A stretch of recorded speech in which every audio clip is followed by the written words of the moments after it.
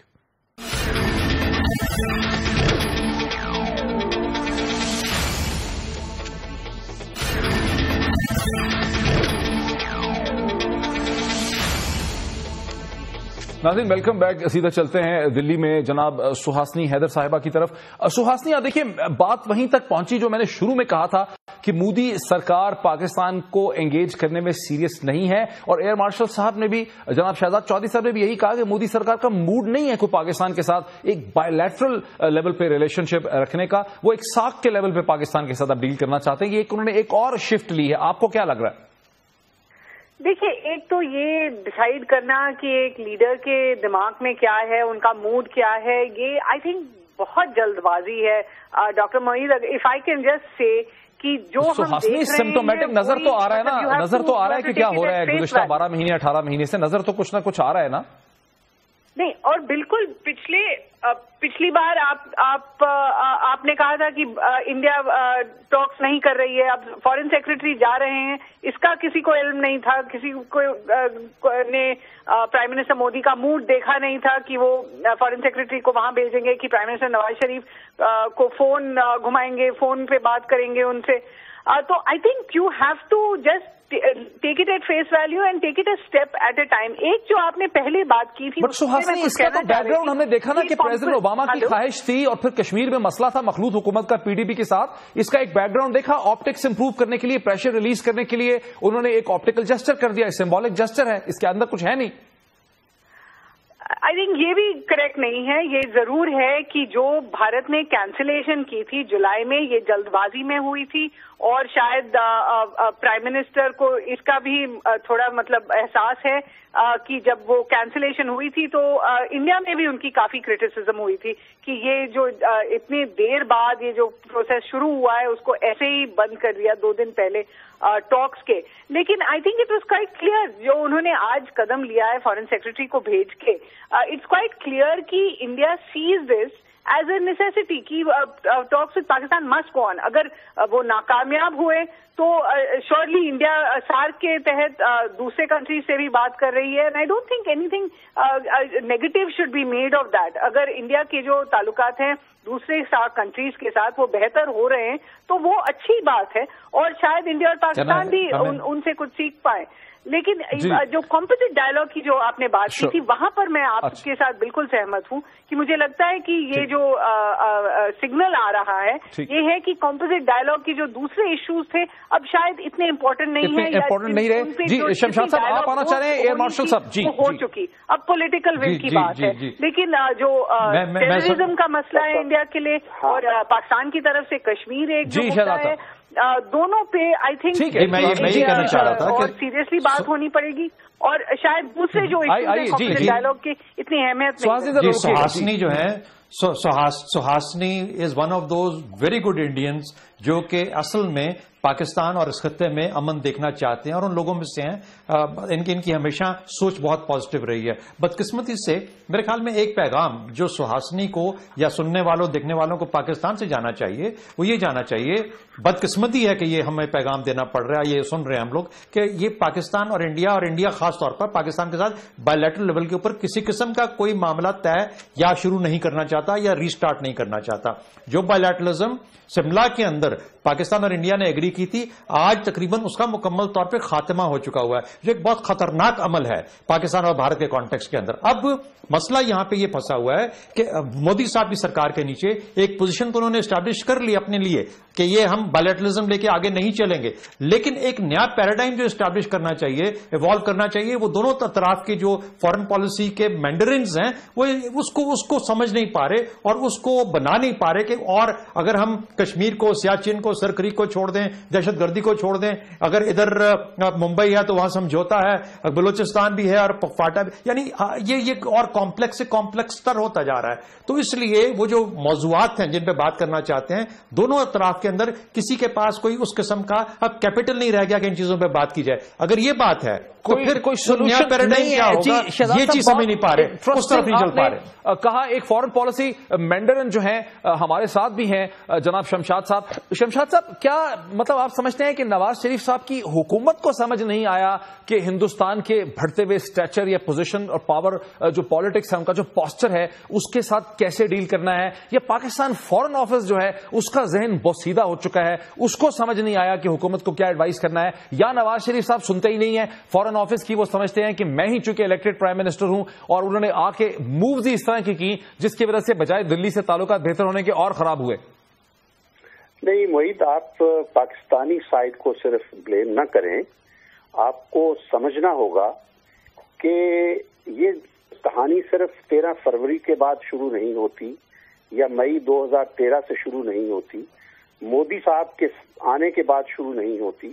یہ جس طرح شہزاد نے کہا بہت پرانی کہانی ہے اور انفیکٹ یہ کہانی پاکستان بننے سے پہلے شروع ہوتی ہے. لیکن چلیں میں آ جاتا ہوں پاس کہ جو موجودہ پالیسی ہے انڈیا کی یہ ایک بڑی کیلیبریٹڈ اور کولڈ بلڈڈ پالیسی ہے جو شروع ہوتی ہے جنوری 2004 میں. اس کے بعد باقاعدہ 3 پرائم منسٹرز نے وہی پالیسی چلائی ہے, حالانکہ پارٹیاں مختلف تھیں. اور میرے پاس اس کا عینی ثبوت پالیسی ہے کیا سر؟ میں بتاتا ہوں. وہ یہی ہے کہ ٹیررزم کے معاملے پر پاکستان کو اتنا دبایا جائے کہ پاکستان کے منہ سے کشمیر کا لفظ نہ نکلے. اور میں تھوڑا یہاں پر اگر کر سکتی ہوں کہ دبانے کی بات نہیں ہے, انڈین نے خود جو کہا ہے 2008 کے بعد یہ آپ کے تھوڑا خلاف جاتا ہے. واجپئی نے بھی, منموہن نے بھی, مودی نے بھی, کہ پاکستان کو ہر ٹیررزم کا ہونے والا واقعہ جو ہے انڈیا میں اس میں امپلیکیٹ کیا جائے اور دنیا میں جو اینٹی ٹیرر سینٹیمنٹ ہے اس کا فائدہ اٹھایا جائے اور اس طرح جتنے بھی انڈیا پاکستان ایشوز ہیں ان کو ری ڈیفائن کیا جائے. تو اصل مسئلہ یہ ہے اور یہ باقی میں مانتا ہوں کہ یہ جو وزٹ بذات خود ہوا ہے یہ ایک ویلکم ڈیولپمنٹ ہے کیونکہ 2 ہمسایوں کے درمیان انگیجمنٹ کسی قسم کی بھی. Just winding up this discussion, Suhasini ٹھیک ہی تو کہہ رہے ہیں شمشاد صاحب, ابھی کوسٹل گارڈ کا جو لانچ والا ایکشن ہے وہ بھی دیکھیں, ہندوستان میں جو بھی چیز ہوتی ہے اس کو ایک نیریٹو میں لانے کا مقصد ہوتا ہے. پاکستان میں یہ جو وکٹمہڈ کی نیریٹو ہے اس سے تھوڑا باہر آنا پڑے گا آپ کو. اور میں اتنا کہوں گی کہ جو ممبئی کا اٹیک ہے وہ انڈیا سے دبایا ہوا کوئی نہیں تھا. جو 10 ناگرک تھے پاکستان کے جو ممبئی میں آئے تھے جنہوں نے اٹیک کیری آؤٹ کیا تھا, ان کے خلاف جو ایویڈنس ہے وہ آپ کے کورٹ میں ہے. ابھی کوسٹل گارڈ کا جو ڈرامہ کیا, کوسٹل گارڈ نے جو ڈرامہ کیا لانچ پہ, موٹر بوٹ کا جو کوسٹل گارڈ نے ڈرامہ کیا اس پہ کیا کہیں گے آپ, جس کو انڈین ایکسپریس نے ایکسپوز کیا, انڈیا نے کوئی جو بوٹ کا ڈرامہ کیا کوسٹل گارڈ نے, یہ سب غلط ہے. دوسری بات میں یہ کہنا چاہوں گی کہ اگر آپ کہیں کہ انڈیا نہیں بات کرنا چاہتی ہے, مذاکرات کو آگے نہیں لے جانا چاہتی ہے, تو میں پوچھوں گی آپ کے پریزیڈنٹ نے ایک 4-point فارمولا کشمیر پہ بولا تھا, پروملگیٹ کیا تھا, اس پہ آپ مکر گئے ہیں. انڈیا تو اس پہ آگے جانا چاہتی تھی. ٹیررزم پہ انڈیا کہہ رہی ہے کہ آپ ویری کوئکلی, جی گو ہیڈ جی. ہاں دیکھیے میں کہتا ہوں کہ جب تک ہم انگیج نہیں کریں گے کسی قسم کے فارمولے کو ری اسٹارٹ نہیں کر سکتے. جب تک بائیلیٹرل انگیجمنٹ نہیں ہوگی ہم ان ڈائریکشن طرف جا ہی نہیں سکتے. اسی کو لے لیجئے. دیکھیے آج خطرہ 20 کروڑ مسلمان اگر پاکستان میں ہیں تو 20 کروڑ مسلمان بھارت میں بھی ہیں. یہ یاد رکھیں آج داعش کا خطرہ نہ پاکستان سے ایمرج ہوتا ہے, یہ عراق اور سیریا سے نکل کے ٹرانس نیشنل ایجنڈا ہے. یہ مسلمان جہاں جہاں پہ بھی ہیں وہاں پہ افیکٹ کرے گا. اگر آج یہ ممالک نیشن سٹیٹس مل کے اس خطرے کے خلاف اکٹھے مل کے نہیں روکیں گے اس کو تو یہ یاد رکھیں کہ نہ بھارت بچے گا, نہ پاکستان بچے گا, نہ افغانستان بچے گا. جی ہمیں اپنے معاملات کو مل کے کویگزسٹ کرتے ہوئے حیدر کا ہندوستان میں اور شمشاد صاحب کا یہیں پاکستان میں ہمیں جوائن کرنے کا بہت شکریہ. جب تک ہندوستان اور پاکستان میں میننگ فل پرپز فل بائیلیٹرل ریلیشن شپ اور انگیجمنٹ نہیں ہوگا مسائل کا حل نہیں نکل پائے گا. لیکن آج جو کچھ ہم نے دیکھا پریس کانفرنس کے بعد اس کے بعد لگتا ہے کہ اب ہم بائیلیٹرل ریلیشن شپ سے دور ہٹ رہے ہیں. کب جا پائیں گے بائیلیٹرل ریلیشن شپ پہ یہ دیکھنے کی بات ہے. اگلے چند ہفتوں یا مہینوں میں یہ بات کلیئر ہوگی. بہت شکریہ. بریک کے بعد ہم آتے ہیں اور ہم لوکل باڈیز کے الیکشن پہ جہاں سپریم کورٹ نے حکم صادر کیا ہے, تاریخیں دی ہیں, اس پہ بات کرتے ہیں.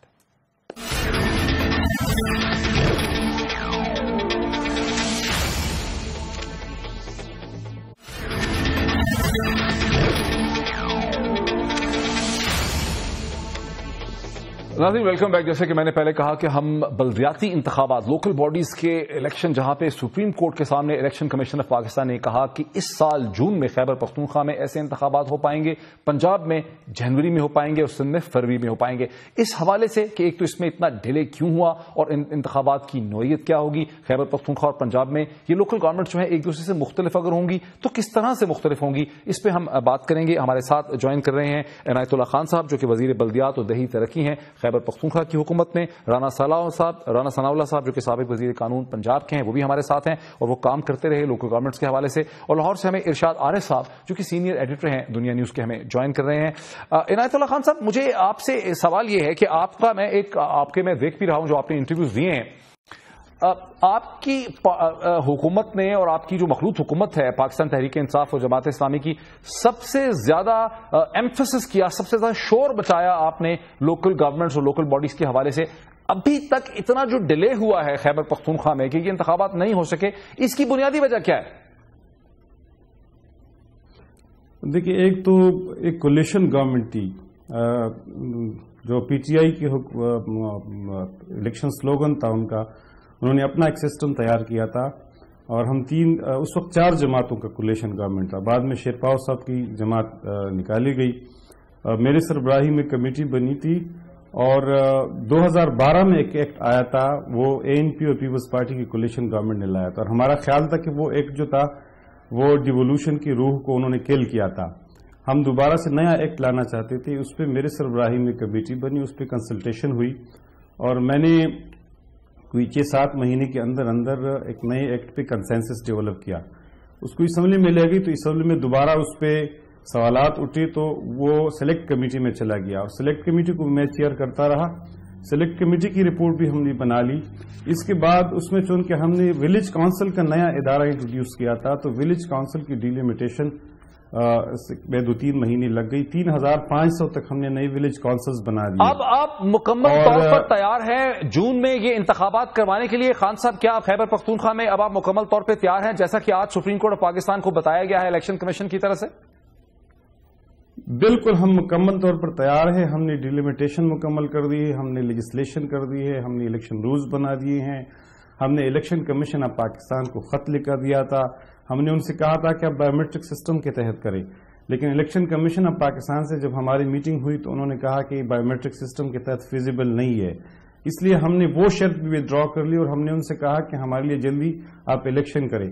یہ میٹنگ میری اور چیف منسٹر کے چیف الیکشن کمشنر کے ساتھ دسمبر کے دوران ہوئی تھی اور ہم نے ان سے ریکویسٹ کی تھی کہ اگر آپ جنوری میں بھی آپ الیکشن کر سکتے ہیں تو ہم اس کے لیے تیار ہے. لیکن الیکشن کمیشن آف پاکستان نے اس وقت کہا تھا کہ وہ اپریل کے اینڈ میں شیڈول جاری کریں گے. مئی جو ہے وہ کیمپیننگ کے لیے ہوگی اور جون کے فرسٹ ویک میں یا مئی کے اینڈ میں میرے ساتھ رہیے ذرا، مجھے رانا ثناء اللہ صاحب کو اس میں لانے دیجیے۔ رانا صاحب، خیبر پختونخوا کے ذرائع کم، ان کی مالی آمدنی کم، ان کے وہ ریسورسز نہیں ہے، وہ پیسہ نہیں ہے، لیکوڈیٹی نہیں ہے، ان کی بیوروکریسی اتنی ٹرینڈ نہیں ہے، وہ تو الیکشن کروا سکتے ہیں جون میں، لیکن آپ کی حکومت جس کے سب سے زیادہ بڑے وسائل ہیں، پارٹی بڑی ہے، بیوروکریسی بڑی ٹرینڈ ہے، پنجاب اور خیبر پختونخوا کا کوئی مقابلہ نہیں ہے، ابھی تک یہ انتخابات آپ کر رہے ہیں، ہیلے بہانے مسلسل کر رہے ہیں، جبکہ آپ کی حکومت 2008 سے صوبے میں بیٹھی ہے، کیا وجہ، کیا ہمیں سمجھ آئے؟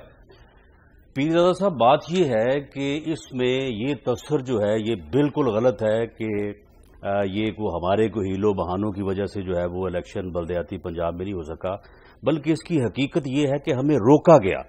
ہم الیکشن کروانا چاہتے تھے، کروانے کو تیار تھے اور کروا رہے تھے، لیکن ہمیں روکا گیا۔ میں عرض کرتا ہوں، اس میں ایسے ہے کہ یہ جو لوکل گورنمنٹ ایکٹ تھا جو جنرل مشرف نے جو ہے وہ نافذ کیا تھا، اس سے نہ پنجاب گورنمنٹ، PMLN اور نہ ہی کوئی دوسرا صوبہ کوئی بھی اس سے متفق نہیں تھا، اور اس کے تحت کوئی بھی دوبارہ الیکشن کروانے کو تیار نہیں تھا۔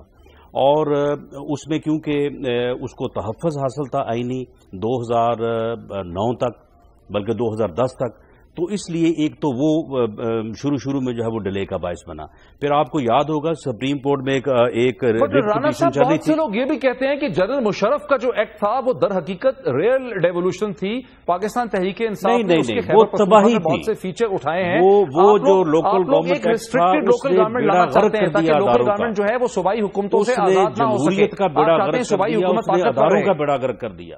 اس نے اس ملک کا جو یعنی بلدیاتی اور ڈیموکریٹک سسٹم تھا، اس نے اس کو اڑا کے رکھ دیا۔ وہ ایک ایسا سسٹم جو ہے وہ جنرل مشرف لے کے آیا تو وہ تباہی کا باعث بنا۔ اس نے بیوروکریسی کو، اس نے انسٹیٹیوشنز کو تباہ کر دیا۔ لیکن بہرحال وہ اب اس کے اوپر بحث کرنے کی ضرورت نہیں ہے۔ اب اس میں ہوا یہ کہ جب 2013 میں لیکن رانا صاحب یہ ایک امپورٹنٹ نقطہ ہے نا کہ آپ نے جو ایکٹ لے کے آ رہے ہیں وہ کیا امپاورمنٹ دیتا بھی ہے کہ نہیں دیتا؟ جی بالکل دیتا ہے۔ آپ اس کے اوپر سندھ اور آپ آج تو اس کے اوپر بات کر رہے ہیں نا کہ الیکشن جو ہے وہ ڈیلے کیوں ہوئے۔ آپ کسی دن جو ہم نے نیا لوکل گورنمنٹ ایکٹ بنایا ہے، آپ اس کے اوپر اور جنرل مشرف کا جو بلدیاتی ایکٹ تھا ان کو آپ کنفرنٹ کر کے آپ اس کے اوپر رکھ لیں۔ میں آپ کو ایک ایک شق اور ایک ایک چیپٹر کے حوالے سے ثابت کروں گا کہ اس میں کہاں کہاں نقص تھا اور اس کو ہم نے کہاں کہاں پہ جو ہے وہ کس طریقے سے ریڈریس کیا ہے۔ تو اب میں یہ عرض کروں کہ 2013 میں صاحب آپ کا کیا ویو ہے جو رانا صاحب کہہ رہے ہیں کہ ان کا بہت بہتر انہوں نے کیا؟ میری پہلے بات مکمل ہو لینے دے کہ 2013 میں آپ کے علم میں ہوگا کہ سپریم کورٹ نے کہا کہ جی آپ یا تو اسی بلدیاتی ایکٹ کو آپٹ کریں یا پھر نئی لیجسلیشن کریں اور ہر قیمت پہ دسمبر 2013 سے پہلے الیکشن کروائیں۔ انہوں نے چاروں صوبوں کو بلا کے کہا، سپریم کورٹ نے ڈائریکشن دی، اس کے اوپر سب سے پہلے لیجسلیشن جو ہے بلدیاتی ایکٹ جو ہے وہ پنجاب نے بنایا۔ اس کے بعد کہا گیا کہ جی آپ ڈی لیمیٹیشن کریں۔ پنجاب نے سب سے پہلے ڈی لیمیٹیشن کر کے جو ہے تقریباً ہمارے 8338 حلقے تھے، یونین کونسلز تھی اور میونسپل کمیٹی اور میونسپل کارپوریشنز کے وارڈ تھے، ہم نے جو ہے وہ ڈی لیمیٹیشن کی اور اس کے بعد شیڈول جو ہے وہ اناؤنس ہو گیا۔ جب شیڈول اناؤنس ہو گیا تو نامینیشن پیپر فائل ہو گئے۔ اس پہ رانا صاحب میں پھر آتا ہوں ذرا، میں اس پہ میں یہ کہہ رہا ہوں کہ آپ کہہ رہے ہیں کہ ہیلو بہانوں سے، ہیلو بہانوں والی بات نہیں ہے نا۔ آپ ذرا ہمیں شک ہے کہ جب بلدیاتی ایکٹ کا شیڈول اناؤنس ہو گیا اور اناؤنس ہونے کے بعد اس شیڈول کے مطابق لوگوں نے نامینیشن پیپر جو تھے وہ فائل کرنے شروع کر دیے اور ایک وارڈ میں کم از کم یعنی 5 لوگ جو ہے ایوریج کے حساب سے جو ہے وہ الیکشن میں حصہ لے رہے تھے۔ تو اس وقت ایک ریٹ ہوئی ہائی کورٹ میں اور اس ریٹ کی بنیاد کے اوپر جو ہے وہ ڈی لیمیٹیشن کو جو ہے وہ کالعدم قرار دے دیا گیا اور اس وجہ سے الیکشن ہوئے، ورنہ دسمبر 2013 میں پنجاب میں بلدیاتی الیکشن ہو چکے ہوتے۔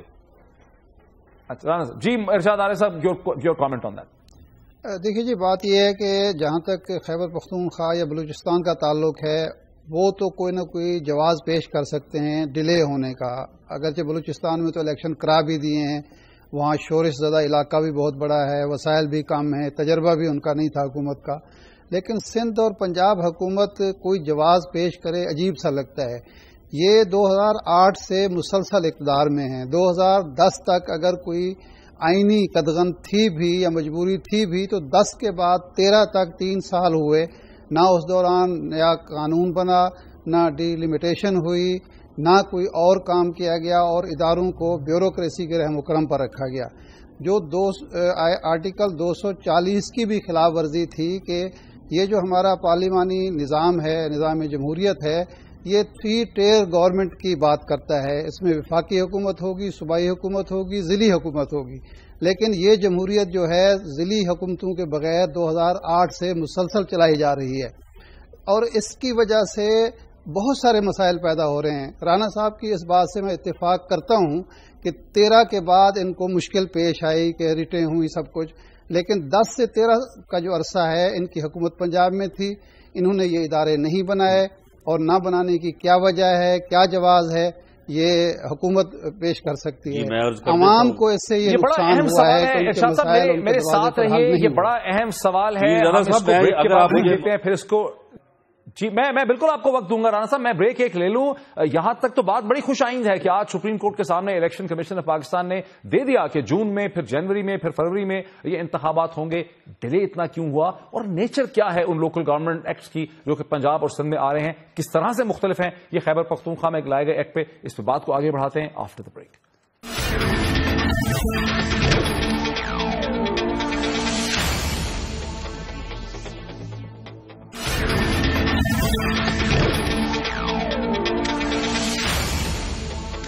ناظرین ویلکم بیک. میں سیدھا چلتا ہوں پشاور میں عنایت اللہ خان صاحب کی طرف.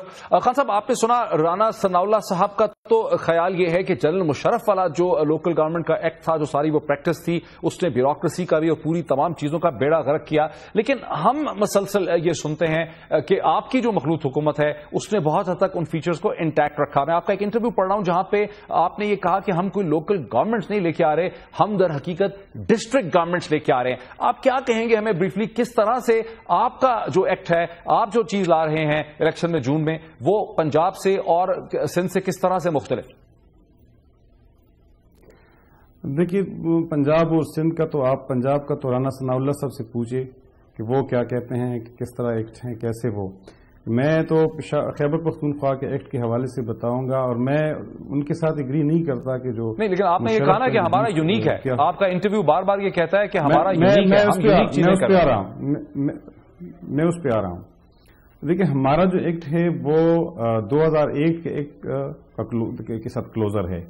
میرے خیال میں ان کا ایکٹ جو ہے وہ 79 کا جو ضیاء دور کا ایکٹ کا اس کے ساتھ کلوزر ہے. اور ہمارا جو کانسٹیٹیوشن کے اندر پولیٹیکل، ایڈمنسٹریٹو اور فائنینشیل ڈیولوشن کی بات ہے، اس کے اسپرٹ کے مطابق ہے. ہم نے جو 2001 کا ماڈل تھا اس میں امپرومنٹس کیے ہیں، اس میں کچھ نئی چیزیں انٹروڈیوس کی ہیں.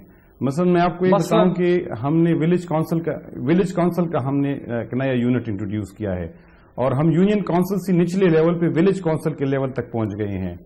ہم نے جو ڈسٹرکٹ کونسل اور تحصیل کونسل ہے ان کے اندر ہم نے پارٹی بیسس پہ الیکشن کا فیصلہ کیا ہے.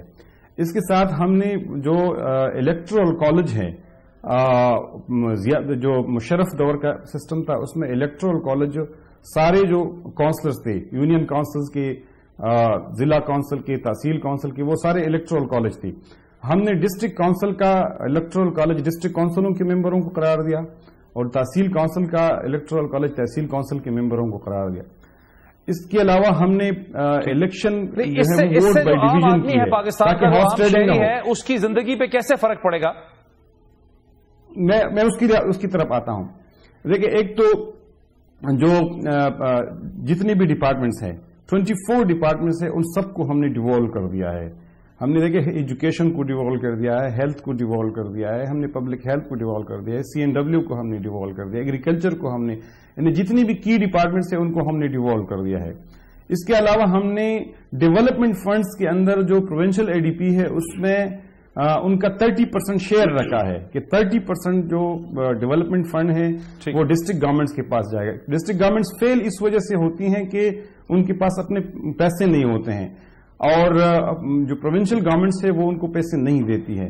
اس لیے ہم ان کو نہیں دیتی ہیں.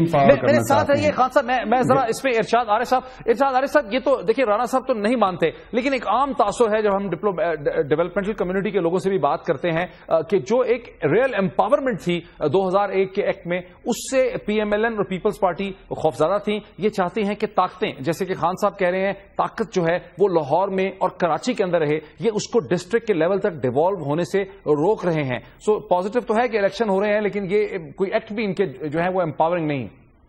دیکھیے, دو چیزیں جب تک نہیں ہوں گی اس وقت تک یہ نہیں کہا جا سکتا کہ یہ سسٹم جو ہے یہ امپاورمنٹ کا سسٹم ہے, عوام کو امپاور کر رہا ہے.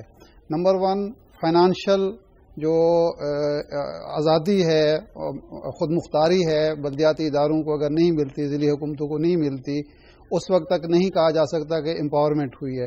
دوسری بات یہ ہے کہ صوبائی حکومت کے پاس اگر یہ اختیار موجود ہے کہ وہ کسی یونین کونسل کو, کسی تحصیل کونسل کو, کسی ڈسٹرکٹ کونسل کو, کسی ضلعی حکومت کو وہ توڑ سکتی ہے, ختم کر سکتی ہے, اس کے اختیارات پر قدغن لگا سکتی ہے, تو اس کا مطلب یہ ہے کہ اس کو اختیارات نہیں مل رہے. یہ دونوں چیزیں موجود ہیں موجودہ جو پنجاب کا بنایا گیا ہے. یہ چیز جو تھا ایک خاص طور پر جو رانا صاحب your quick comment 30 سیکنڈ ہے میرے پاس خالی. رانا صاحب your quick comment on this before I close.